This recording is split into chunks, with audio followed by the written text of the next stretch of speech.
In the Shadow of the Valley by Maggot Mosh Pit. Chapter 13. Rita focused on the soothing sound of rumbling cartwheels as she tried to fall asleep. It was getting late in the day, and the weather had plunged the world into a depressing, low-light gray. That kind of weather made Rita sleepy, but she seemed to be suffering from some insomnia and couldn't get a wink. She grumbled in frustration and sat up, looking over at Harimau, who was grinning at her. What? I've never seen someone work that hard to go to sleep and fail. Rita growled at him, and he raised his paws. I didn't mean anything by it. Oh, I know. I'm worried, is all. About Father. And I guess I'm still thinking about Garth, too.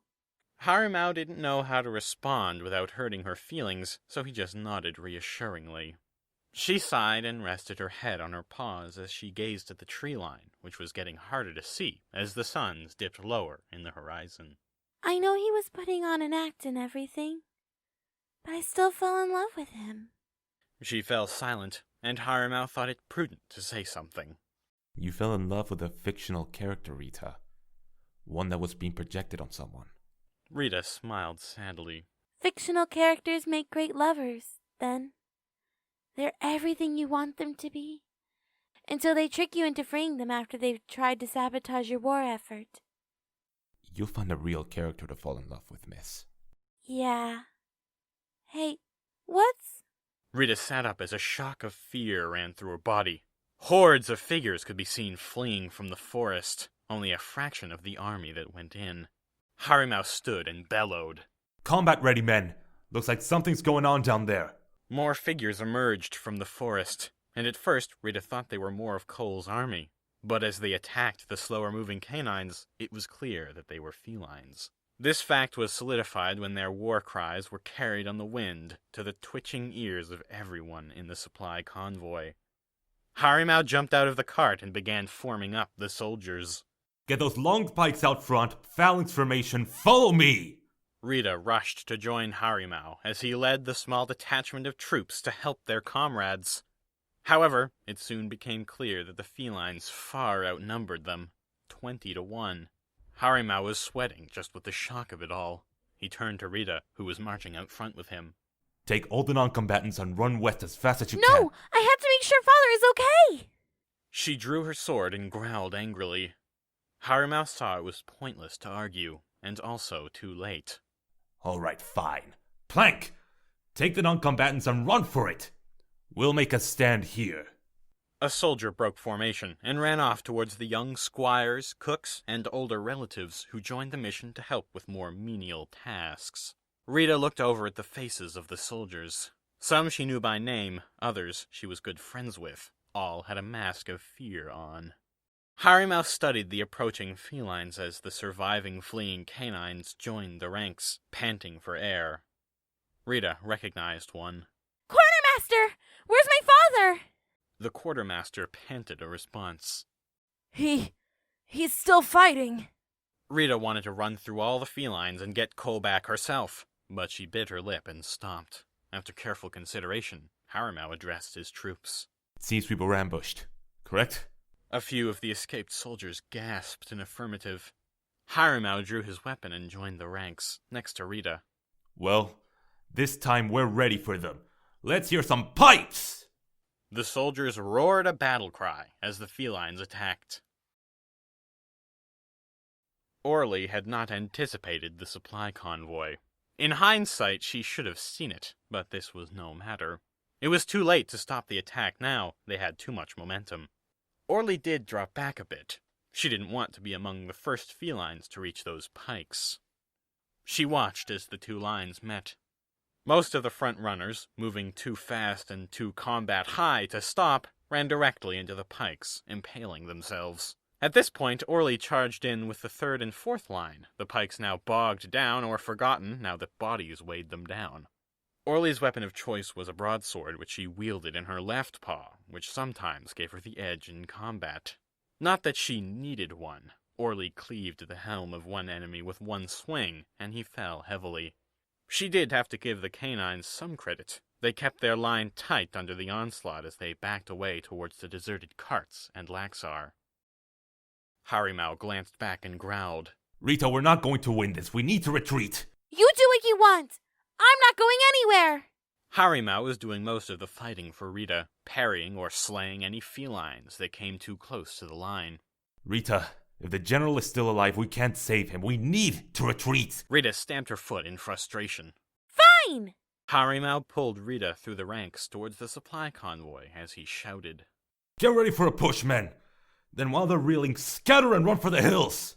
But when Harimau and Rita emerged from the rear of the group, they came face to face with some felines that had the foresight to flank their enemy. Rita, get! Harimau was stunned into silence as Rita quickly lunged at the first opponent, running him through. Or not. He swung his sword at two felines that were rushing him. One dodged, the sword mortally wounding the other. The one that dodged was quick enough to get a strike in on Harimau in the side. He bellowed and punched the feline in the face with his heavily chainmailed paw. The soldier went down in a gurgle of blood. Rita growled and attacked aggressively, laying low another feline as a third came at her with a bastard sword. The soldier clove downward directly at Rita's head, but she sidestepped nimbly and struck the soldier 3 times in the chest. She turned to Harimau. Order the butt! There was a crack, and Rita went down. A feline had stolen up behind her and clubbed her over the head with his sword hilt. He was about to finish the job when a spear grew out of his chest, and he fell. The throw came from Harimau, the spear belonging to one of the felines. He rushed to her side. She was still breathing, but her head was sticky with blood. Push! Now! There was a cry as the canines pushed with all their might, with shield, sword, and bare chestplate. The felines were bowled over, some killed, others just sent running back. Right after, the canines turned and ran, shedding their armor to lighten themselves. Harimau removed his chestplate, but kept his leggings and gloves as he hoisted Rita over his shoulder, making sure their swords were once again secure in their belts before he began his mad dash. In the darkness, he could not see where the others were fleeing to, but he could see the forest. If he could circle around and get there, he may slip away undetected. Ignoring the burning from his wound, he pushed onward, his promise to Cole that he would keep Rita safe foremost in his mind. He did not once look back. Redrick sat up in his bedroll from his half-asleep state. He had a nauseating feeling in his stomach, and he felt as though he may vomit. It was late at night, and the festival was tomorrow. He had been thinking about Miri when the nausea started. Now he just wanted to talk to her. He knew this was impossible, but that did not stop the heavy feeling in his heart. Never before had Redrick felt the hate he had for his captors this strongly. Before, he had nothing to live for, no family, no friends. But now he did. And she was in grave danger. He lay back down, the feeling subsiding, as he told himself there was nothing he could do, and that his efforts would result in one or both of their deaths. He closed his eyes and drifted off to sleep, where he might find his escape at last. The woods were so thick that the light from the fire barely escaped the immediate vicinity, making the area appear like a softly lit room with a starry ceiling, wooden walls, and a snowy floor. Arbalest spat in the fire and watched it sizzle. What do you think happened to Lynn and his people? Martin snorted. They were probably slaughtered. Probably. Martin adjusted the sword on his belt and gingerly lifted a stick he had over the fire, upon which was skewered a fish they had borrowed from the cave. Poor bastards. They solemnly chewed on the fish as insects flew around them, attempting to share in the meal. Kethresh suddenly sat up, quickly counted on her fingers, and relaxed. Bronze looked at her. What? I think the Day of Flame is tomorrow. Martin stopped chewing. I think you're right. Bronze looked between Kethresh and Martin, then at Arbalest, who shrugged. I don't know. I think it might be a holiday. It's not just any holiday. It's a festival where followers of Jafreza gather and deepen their connection with her when we most need it, in the dead of winter, Martin said, a sad look in his eye. It's Miri's favorite day of the year. He gulped and took another bite of fish. I always loved the performance Wolf put on for us. He was the best fire dancer I've ever seen. The other 3 looked at her. Who? Now it was her turn to bury her face in her food. Someone I used to know. Really? Who? Seeing as we're not doing anything right now, some reminiscing might help pass the time. He smiled. Why, our fire dancer used to do the series of cartwheels around the stage while breathing fire. You'd swear he was going to immolate himself. Bronze and Arbalest had the same thought, but only Bronze spoke up. I've never seen a fire dance. Is it always that death-defying? Oh, most of the time, yes. That's what makes it so exciting. Martin looked at Kathresh. Come on, share something. Fine. I suppose I can trust you now. She glanced at Arbalest. Mostly. Kathresh leaned towards the fire.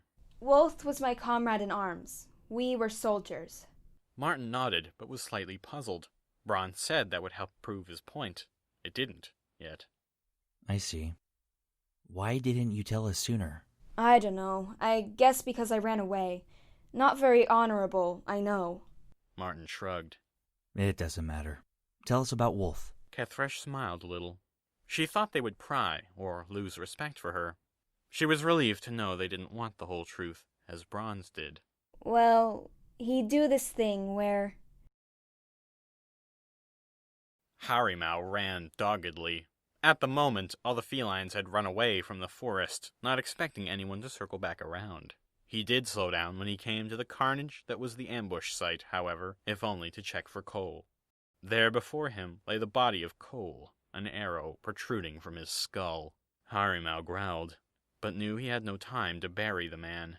He quickly leaned over and turned Cole's body over, opening his eyes.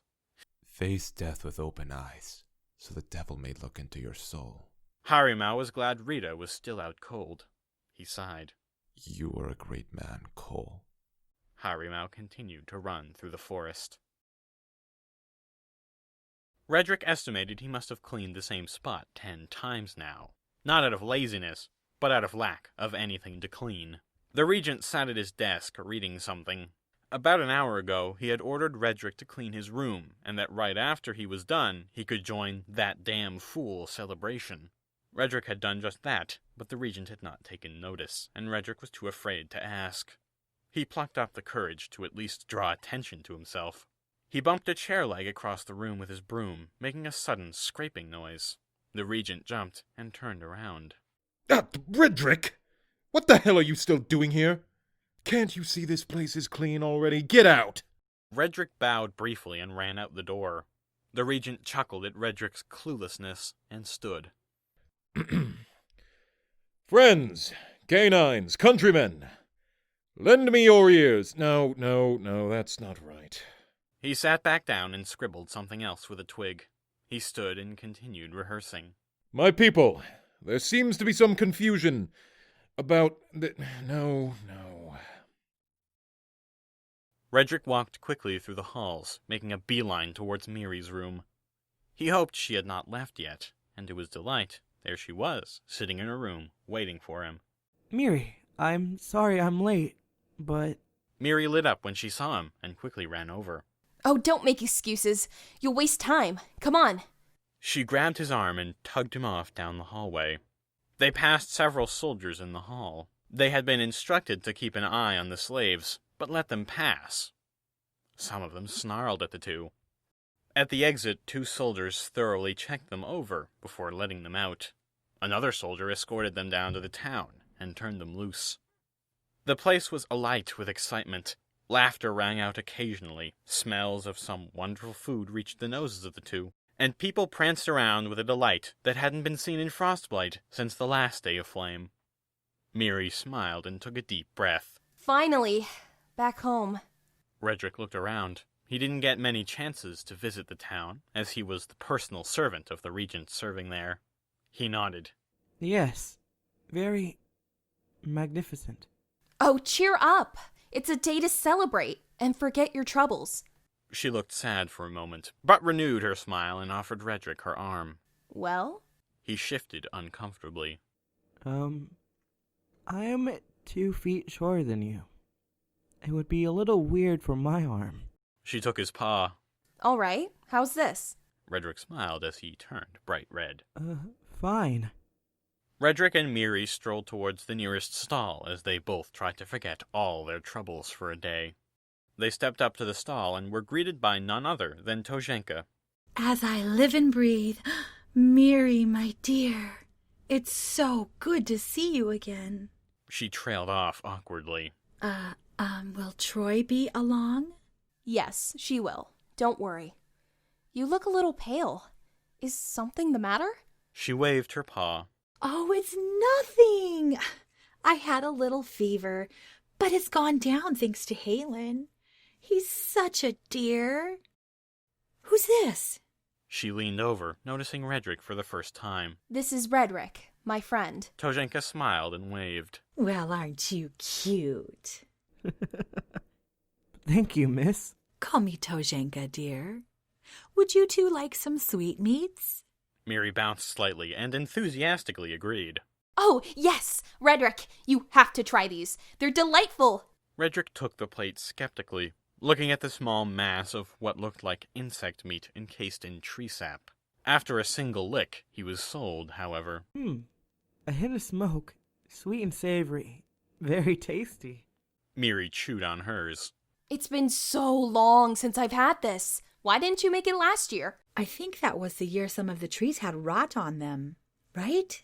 Redrick tried not to look too much like a third wheel, so he just smiled and slowly licked away at his treat. Tojenka took notice of him once more and laughed to herself. Oh, but I'm keeping you two for way too long. Go! Have some fun!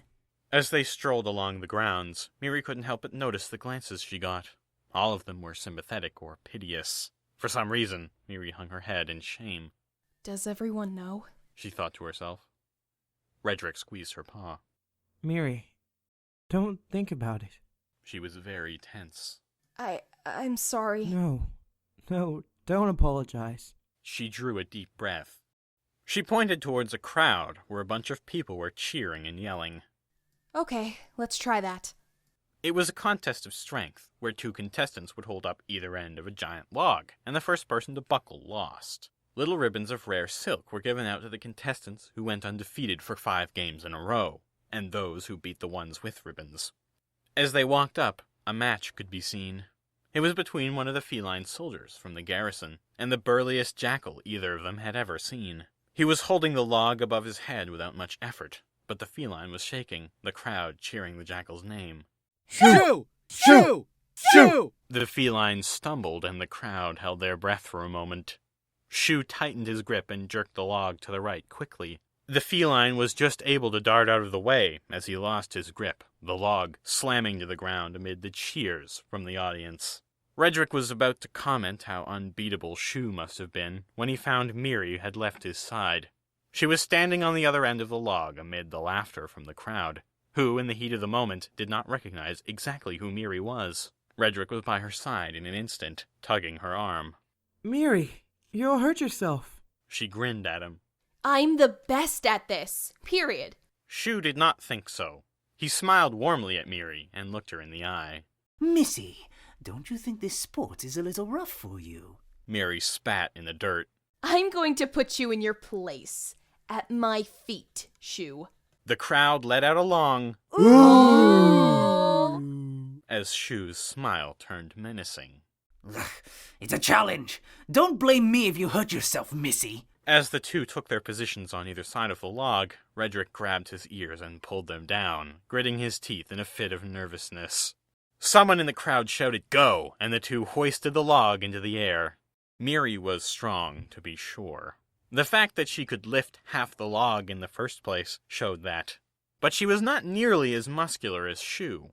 However, where Shu held the log aloft, with both paws on either side of the log and feet planted firmly, Miri cradled the log on its underside with one paw, and kept the other on the end of the log, her feet set more ready to move. Shu chuckled and shook the log, thinking Miri's form was weak and unbalanced. To his surprise, she was able to easily compensate for his movements by darting back and forth, simultaneously making the log harder for him to keep in control. Miri then used her paw that rested on the rear of the log and pushed forward harder than he expected, sending him stumbling back. Miri jerked and jumped wildly and unpredictably until, under the disbelieving eyes of the audience, Shu fell backwards with a yell, the log missing his head and landing on his chest with a thump. Miri panted as she was cheered on by the crowd. She approached Shu as he stood, winded. Good game. Yes, indeed. You have some skill, miss. Go on, take my ribbons. Miri snatched the 3 colored ribbons and walked back to where Redrick stood, stunned into silence. She swiftly kissed him, took him by the paw, and strode out of the ring amid wild cheering from the crowd. The regent watched the festival from his high balcony. He hated to see the joy and celebration that came from this sinful event, but it was necessary to clear his name. Already, 3 attempts had been made against his life, all ill-conceived and easily thwarted. He had listened to the would-be assassins as they were dragged yelling to the dungeon, calling him a rapist and a slave owner. He simply chuckled. According to the text of La Roja, he had committed no crime, as such acts could only be committed against people. Nevertheless, he had to appease the canines, and appease the canines he would. Hey, guard. Zhou's personal bodyguard entered the room. Yes? When the general left, did he take his cloak? No, Regent. You instructed me to steal it. Yes, all right. Bring it to me now. The bodyguard returned shortly, carrying a fine silken cloak. The regent donned it and spread his arms. How does it look? Better than it did on the general. Good. I think I'll join the festival now. Wouldn't want to miss out on all the fun, huh? The bodyguard grinned. Not for the world, sir.